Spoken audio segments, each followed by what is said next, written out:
I figured I'd share some observations. I think everyone can watch games and come out with 1,000 things that they think should have been done differently. It's the easiest thing to do, to give you feedback on something that you've had nothing to do with. I think it should have been like this. I think it should have been like that. That's very, very easy to break things down rather than to build them up. So I'm aware of that, and I think it's one of the things that we love about our sport is that everybody's got an opinion, So the game I watched today was adult game, decent level, men's team. I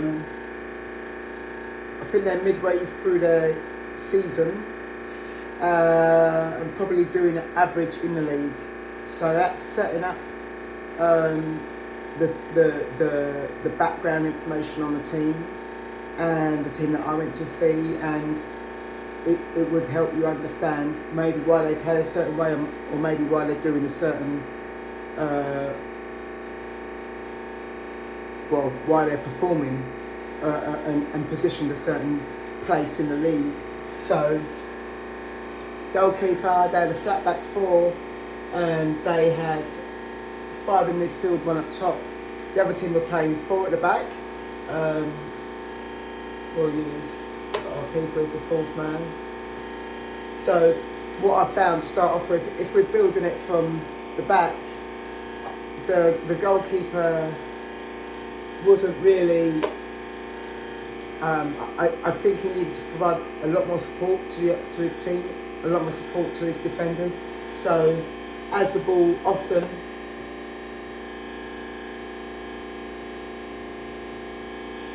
so these midfielders, they tended to play on a straight line, inverted. Fullback was also inverted. We've all got our preferences, we've all got things that we like. I don't like that, but that's how they were.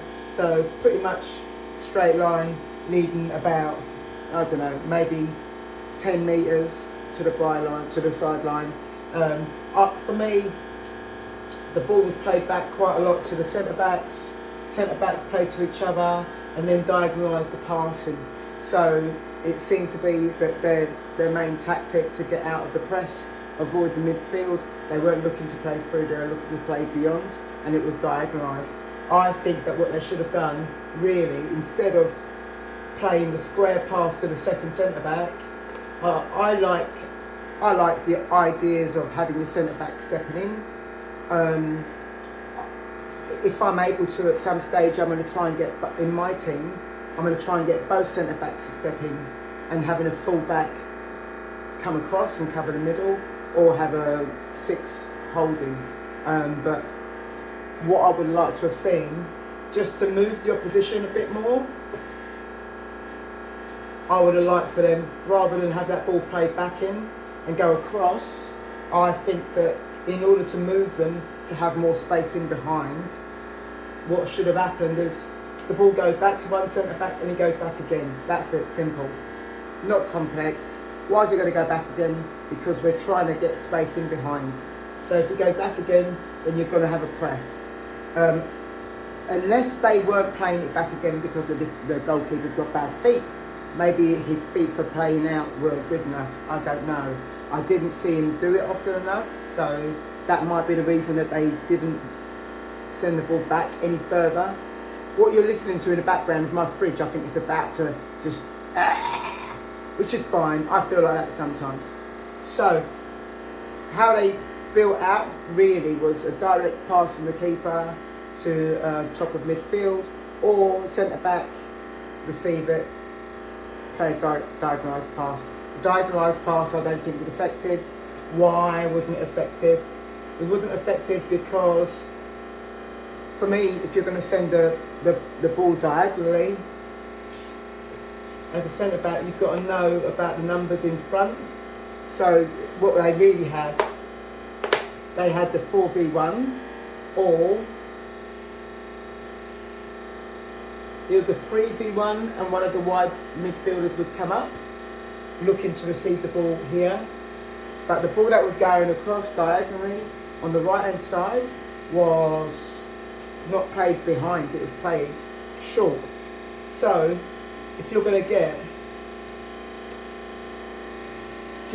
a centre back to be the player that plays that pings that ball over, they've got to have that technique to go beyond, because if it goes beyond, then that means you're also forcing the other team back. But if it don't go beyond, it's only going to be a bounce back pass, so it's going to be a set. So up, back and a through, or set so that we can switch the play. But what was going on was it was being pinged over and it was basically just being cut out aerially or on the ground by the fullback on the other side. We had another moment in the game where the other team had a throw-in and the striker went and stood here. The defender stayed.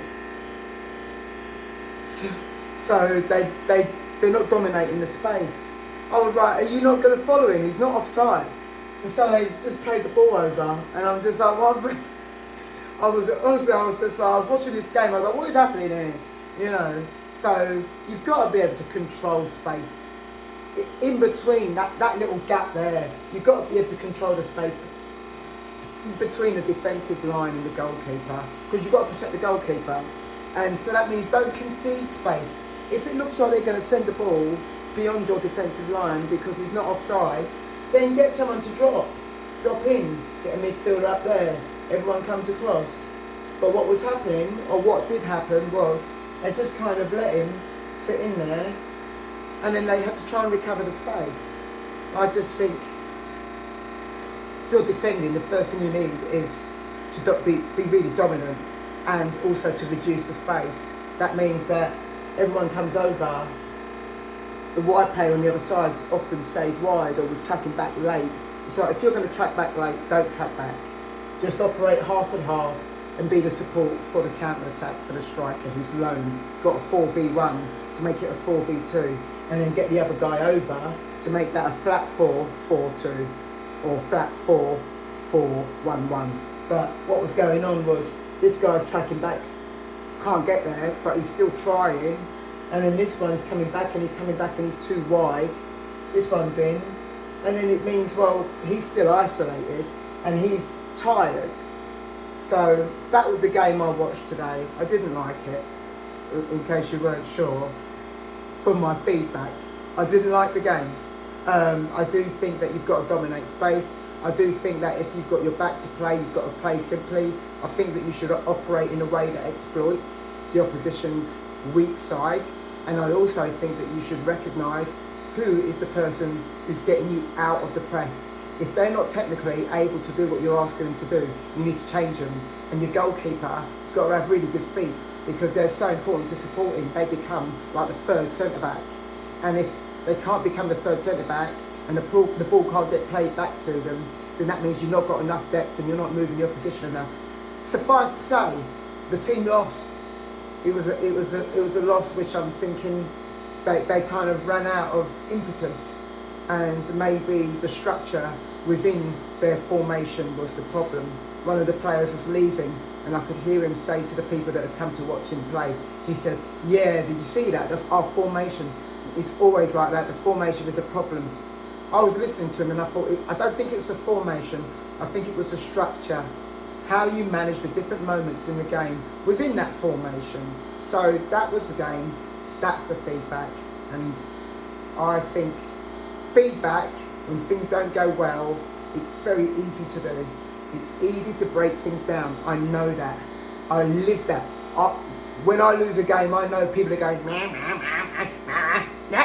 I know that. But obviously, this is what we love.